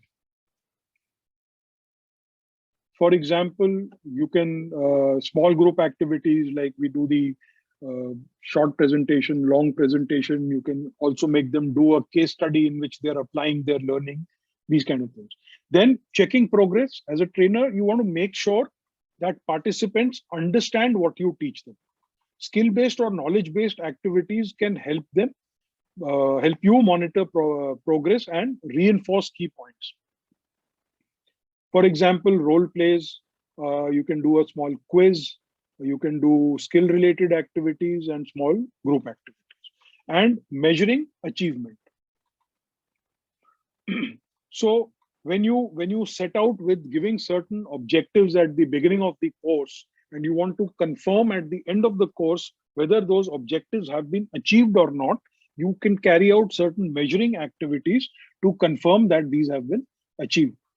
Again, you can, like, for example, you can make them do a role play, you can make them take a quiz, you can do a poll, all these kind of things you can do to confirm that or measure whether they have achieved the objectives. Now, this may seem a little vague in the abstract, so let's make it a little concrete. So what I'm going to do is I'm going to show you some examples of some activities, and then we are going to do a poll to identify what kind of an activity this particular one is.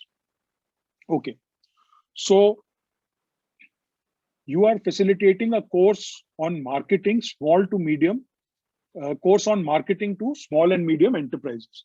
After giving a 5-minute lecture on what an elevator pitch is, you do an activity where participants must create the first draft of a pitch for their own business. Now, we all know what an elevator pitch is. It's a small 2 to 3 minute explanation on what your business does.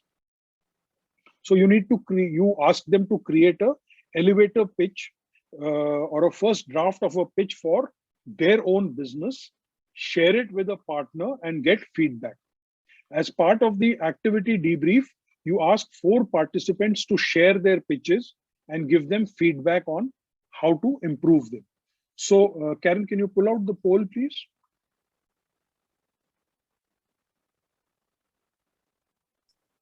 Can you see the poll? No, you'll have to share it. Oh, you don't see that? It's open. We can see it. Okay. Okay, Okay, good. sorry, Thank you. maybe I can't see it, right. Yeah. All right, so vote for your type of activity. Do you think this is an activity around making delivery interactive, practicing skills, checking progress, or measuring achievements? And make sure to hit the submit button when you're done.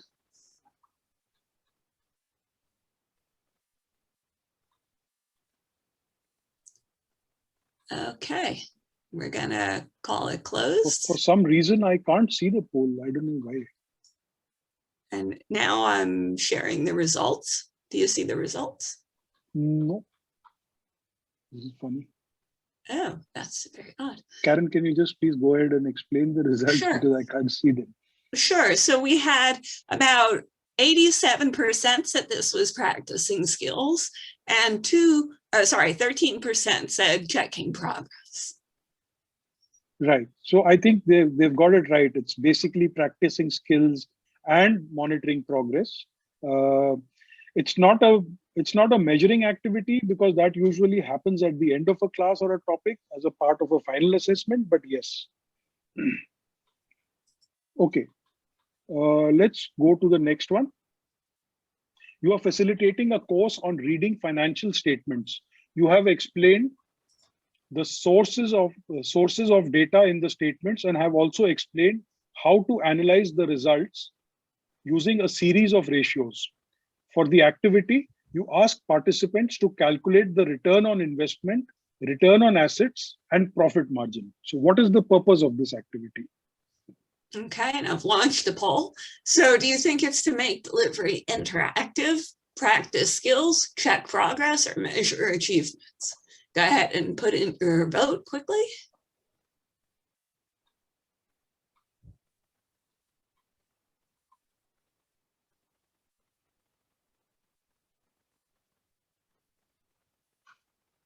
And give it 5 more seconds. All righty, I'm going to close the poll and share the results. And we've got about 40% that said measuring achievement, 33% who said checking progress, and 27% who said practicing skills. Right. So I would say that this is practicing skills and it is not a measuring achievement or monitoring progress, because this is the first time that they are using the information after they have learned it. Practicing skills is about learning how to do the skills that usually do not require judgment. Since this activity is only about how to calculate and not to analyze whether the ratio is good or bad, it is more about following these steps. Therefore, it is practicing skills.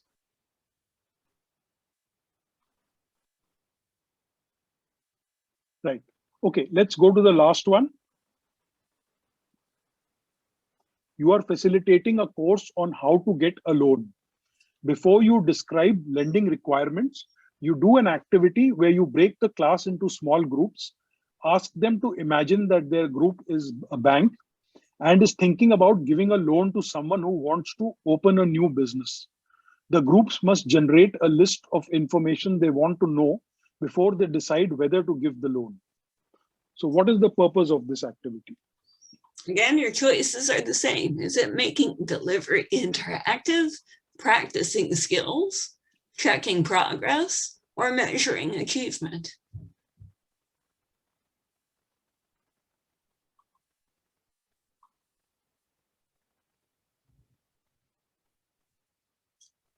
Give about 5 more seconds.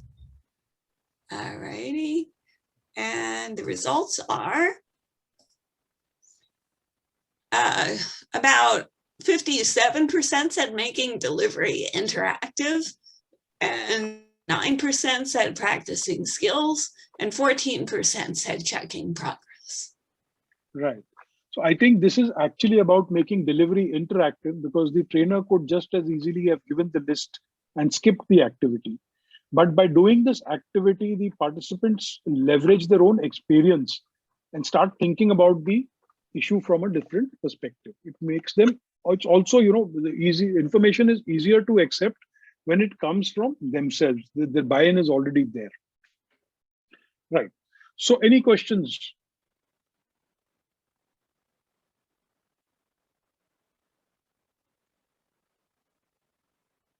Stephen, you had an observation that there is a tendency by many trainers, by word of best practice, to include too many little questions and activities.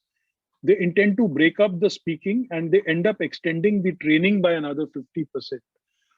I would tend to agree that, but here the aspect is more of time planning than using activities. While using activities is important, you need to make sure that you plan your time well. And also, you may divide your content into must do, could do, and good to do, so that in case you do run out of time, you already know that there are certain aspects of the post which are definitely higher priority than the others. Or to put it the other way, maybe you have additional content in case you run, you're running ahead of time.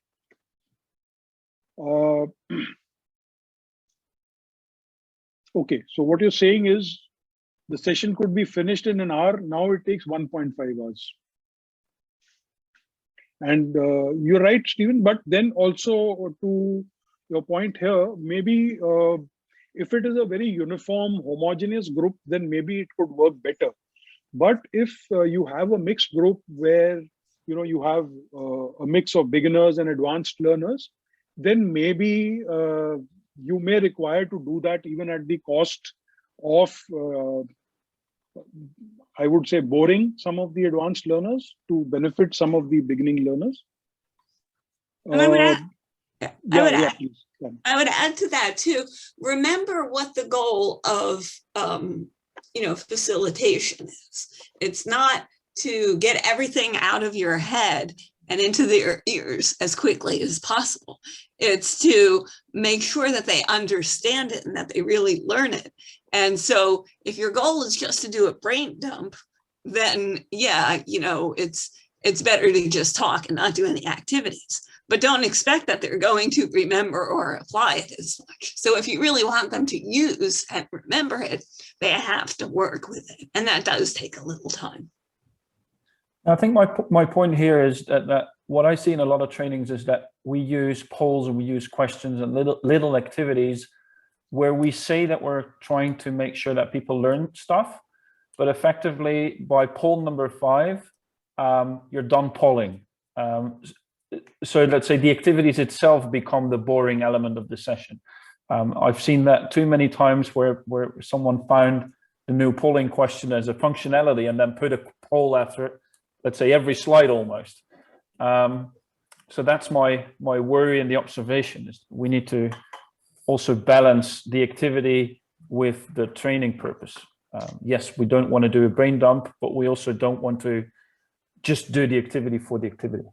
That's true. And it's all about variety too, because if all you do are polls, people are going to get bored of that. But it's about using a variety of tools, variety of activities appropriately, and not just because you can. There's an old saying, just because you can doesn't mean you should. And that could apply here too. Thanks, Stephen. Thanks, Karen. And now, if you notice, I'm not going to do a conclusion or an off here because, as I showed you right in the beginning, this particular topic, which is of ease, is going to continue on to the next session. So I will conclude by giving you the homework that you need to do. Our next question. I'm sorry to interrupt. I had a question. Like, when is checking progress is the right? What would be a good example of checking progress activity? Just before you move on to the next. Checking progress, Kaji. Karen, would you like to take that on? Sure. So if you have an activity, if you're teaching something that's a process, you might want to give them a couple of activities. So the first one, they practice doing it. And then the second one, maybe they practice that same component again, but you add on to it. And so you're seeing their progress along their way. Just as an example, many years ago, we did a course on how to calculate pay raises and a new pay system. And so we had taught them how to evaluate performance, and then we taught them how to compare everybody's performance evaluations, and then we taught them how to divide up the money. And so what we did was every step along the way, so first they had to review their performance evaluations.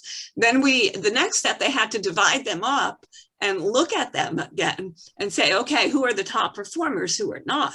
And as they did that, they had to relook at those performance evaluations. And so as they started to do that, they started to get a little bit more sense of, oh, this is what goes into those. And so they start developing more understanding of the whole thing. And so it was built in progress. Great, thank you.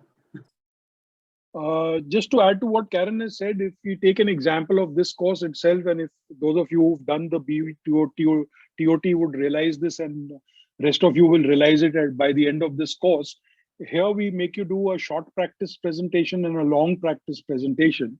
And also we make you give feedback to each other.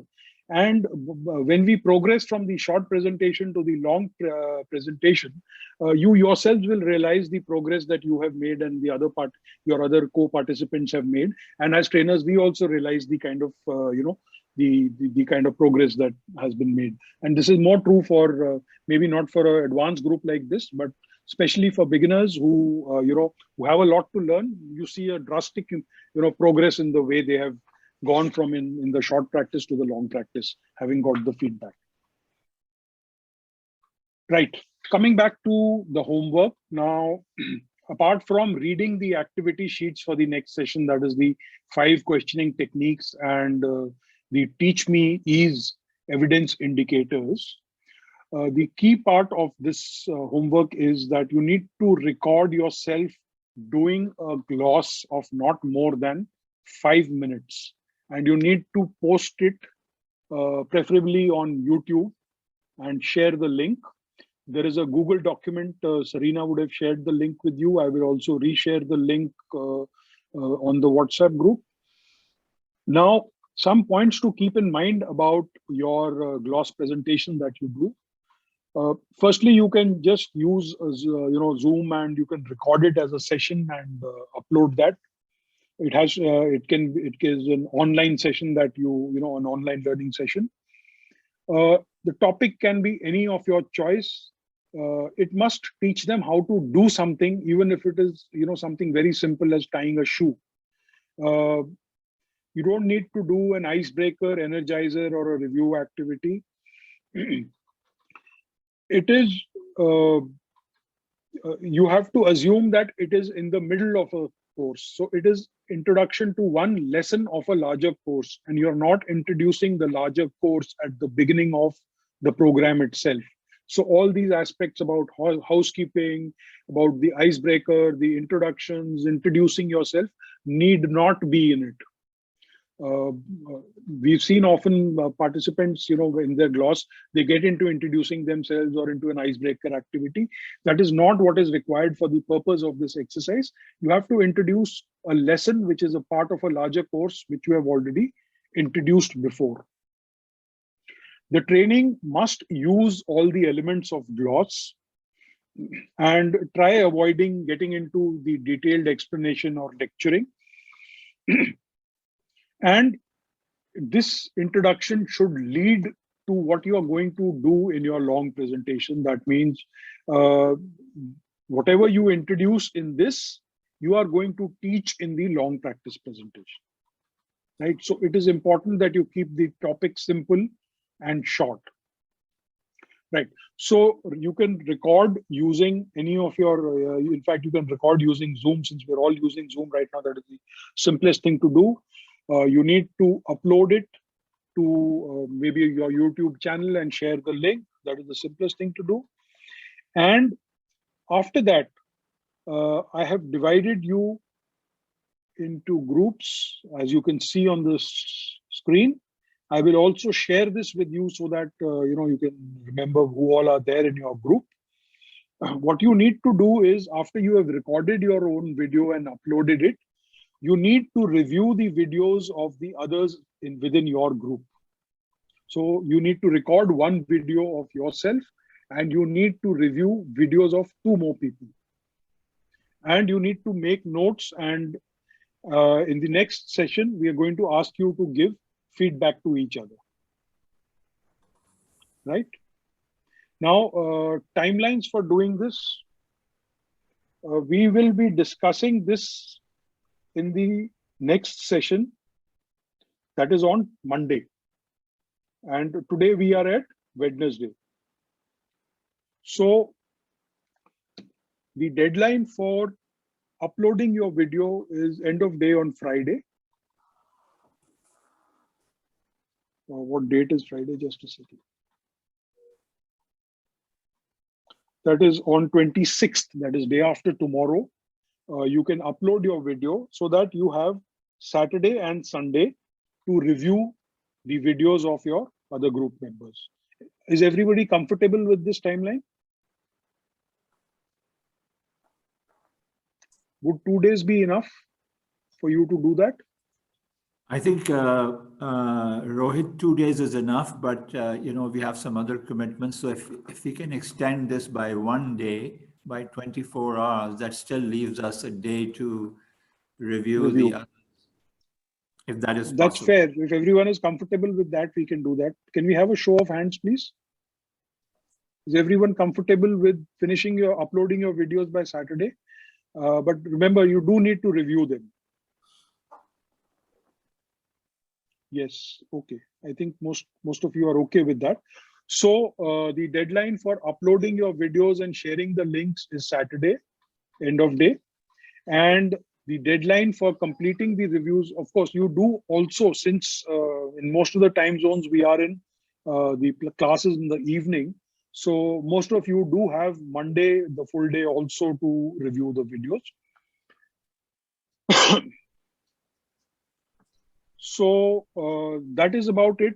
Karen, do we need to add anything else to this? Yeah, there's 2 things I just want to say. I've put into the link, into the chat box, the link to where you can upload your video link. So when you put it on, so load your videos to like YouTube or Vimeo, wherever you want, but take that link and put it in the document that I have.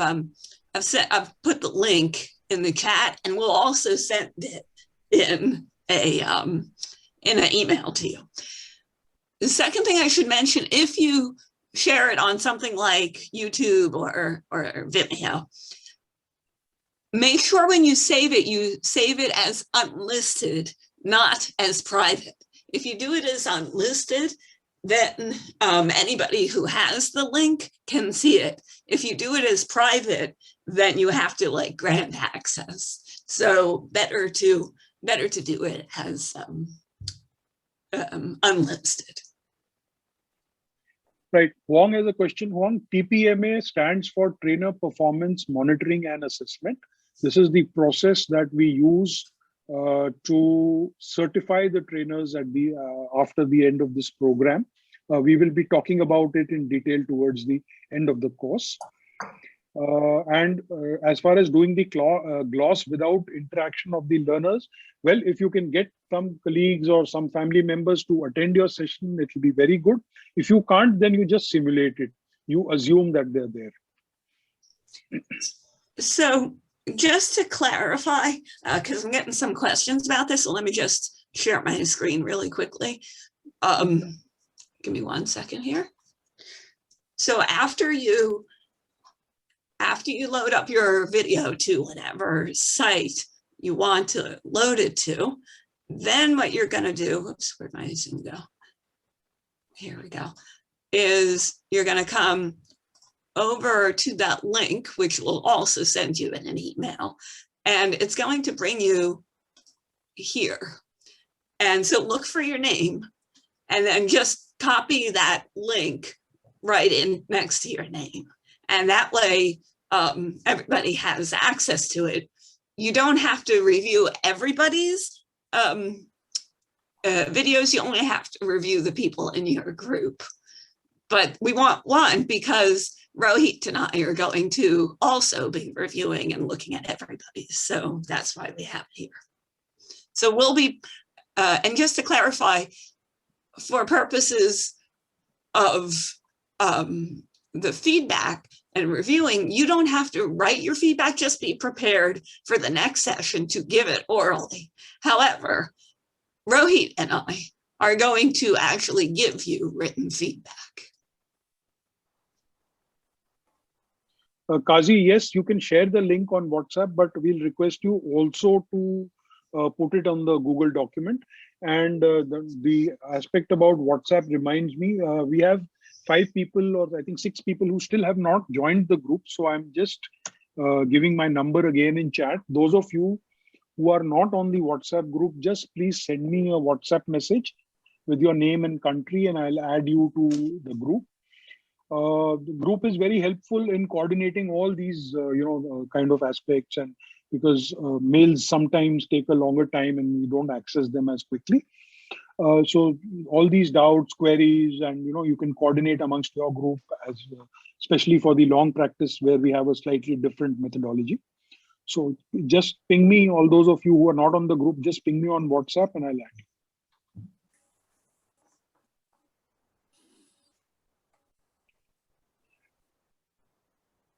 As far as I'm concerned, that brings me to the end of the session today. Any questions that you still have, Karen and I are here. Thank you, everybody. Have a very great evening. Have a great rest of the day.